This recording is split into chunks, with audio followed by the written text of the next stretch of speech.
A cada dia que passa, mais e mais casos envolvendo OVNIs vão surgindo, desde os mais antigos aos mais recentes. O estado do Pará é um dos que mais tiveram ocorrências do fenômeno OVNI, como os famosos Operação Prato e a loira da Ilha do Meio.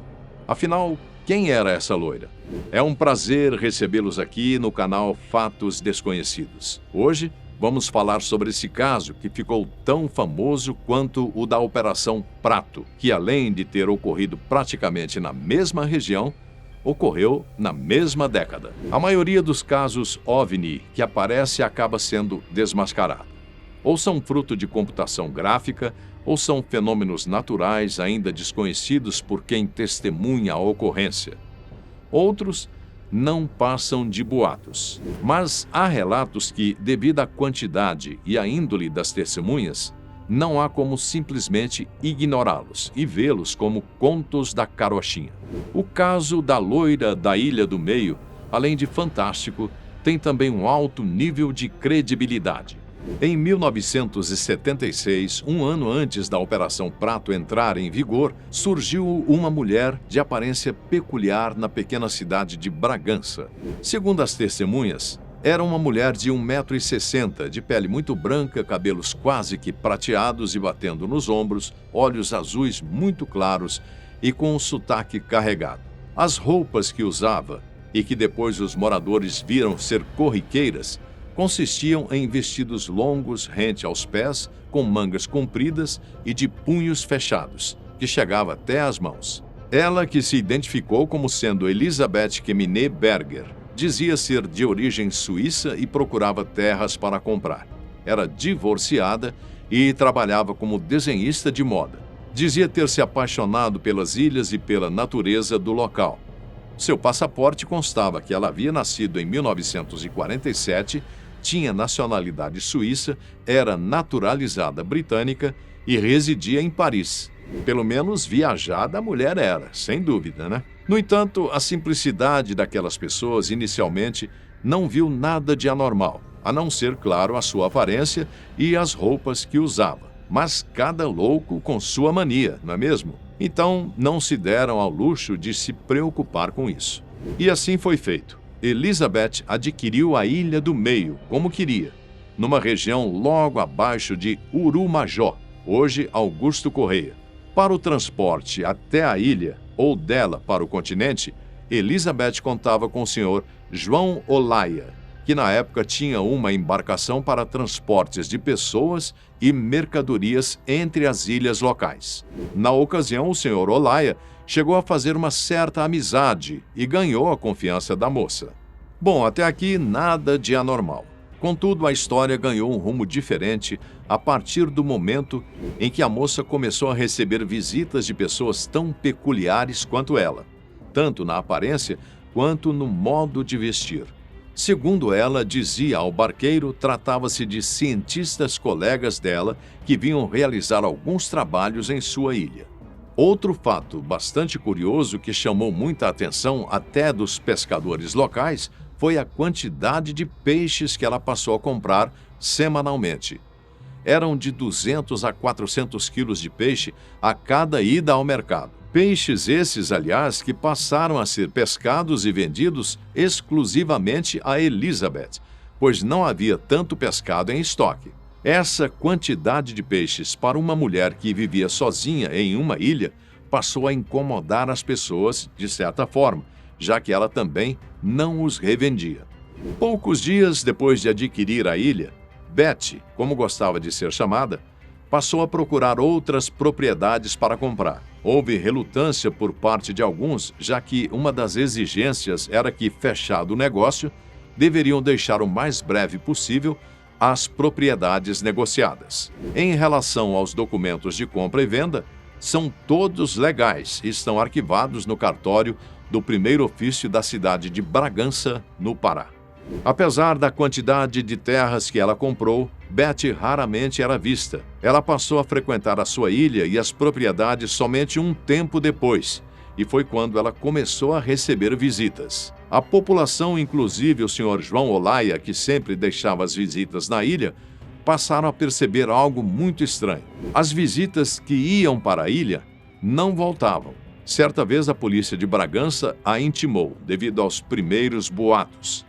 No entanto, não havia nada que pudesse incriminá-la ou fazer dela uma pessoa suspeita. Não demorou muito para que os boatos sobre o comportamento excêntrico da loira surgissem e se espalhassem além das fronteiras de Urumajó.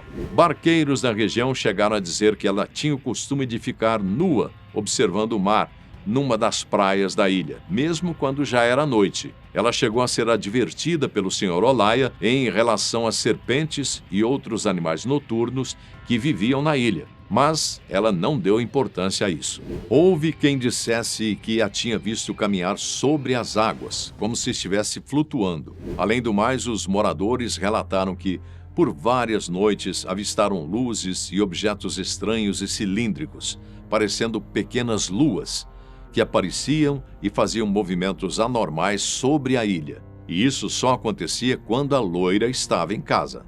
Desconfiados, alguns moradores fizeram uma denúncia à polícia sobre a mulher com hábitos estranhos e de pessoas que iam à ilha e desapareciam do nada. Ao mesmo tempo, a notícia chegou aos ouvidos do ex-coronel Uirangê de Holanda, que na época era capitão da Força Aérea Brasileira e comandava a Operação Prato na região de Colares, não muito distante de Bragança.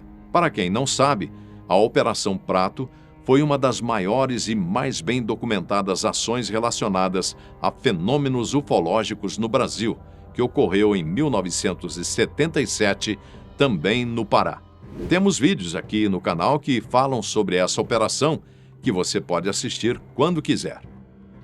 Ao tomar conhecimento do fato, Holanda, a princípio, suspeitou que Elizabeth pudesse estar envolvida com o movimento de guerrilheiros ou contrabando de armas. Então, enviou alguns homens para a ilha a fim de descobrirem o que havia de errado. Para a surpresa de Uirangê e também dos militares que lá estiveram, no interior da casa, não havia quase nenhum móvel ou sinal de que alguém estivesse morando lá. Na verdade, eles encontraram somente uma cama e 2 cadeiras. Nada mais e nem sinal da loira. Para a FAB, aquele caso estava encerrado, mesmo porque não havia nada de oficial naquela questão para ser tratado como ameaça à soberania nacional. Quando ela retornou à região, foi mais uma vez intimada e novamente liberada por falta de provas. Seria insano pensar que uma mulher digna como a senhora Betty, que se cuidava sozinha e era tão viajada, estaria relacionada a fenômenos que ninguém explicava. Já ela tinha suas explicações e eram todas baseadas na ciência. Os dias que se passaram transcorreram como antes. Visitas que iam para a ilha e não retornavam. Centenas de quilos de peixe comprados toda semana e nenhum pingo de explicação para o comportamento da moça. Até que algo aconteceu. Algo bastante inusitado. Ela foi novamente intimada pela polícia militar, só que desta vez ela daria o seu depoimento numa delegacia de Belém. Sem relutar, ela entrou na viatura com outros policiais e se dirigiram à capital paraense. No caminho, ela disse aos policiais que precisava urgente de um banheiro. Pararam em um posto e ela foi ao banheiro. 2 policiais ficaram na porta enquanto a moça entrou. 5, 10, 15 minutos se passaram e nada da moça sair. Foi quando eles desconfiaram e adentraram o banheiro. O que viram os deixaram perplexos. Aliás, o que não viram. Não havia nenhuma janela e a única maneira de entrar ou sair do banheiro era pela única porta que havia. Nenhum sinal da moça ou qualquer pista de que ela tenha ao menos entrado lá. Inexplicavelmente, a moça tinha fugido. Depois dessa ocorrência, Elizabeth nunca mais foi vista na região. Mas o caso não pararia por aí. Diligências foram feitas na ilha onde nada de anormal foi encontrado, a não ser a própria falta de sinais de que alguém teria morado lá naqueles últimos meses. Ao investigarem a sua identificação, descobriram que o passaporte da moça era falso e ela usava a identidade de uma mulher polonesa que havia morrido muitos anos antes. Ela chegou a ser procurada pela Interpol, já que aquela identidade se caracterizou como falsidade ideológica e como ela estava transitando entre um país e outro com um passaporte falso, isso já é considerado crime internacional. Afinal, quem era Elizabeth e qual era a sua real intenção no Pará? Diz aí nos comentários o que você achou desse caso. Se gostou, não se esqueça do like. Caso ainda não seja inscrito, não custa nada, clique em inscrever-se e, se quiser ser um membro exclusivo, clique em Seja Membro. Um forte abraço. Muito obrigado por estar aqui no canal Fatos Desconhecidos.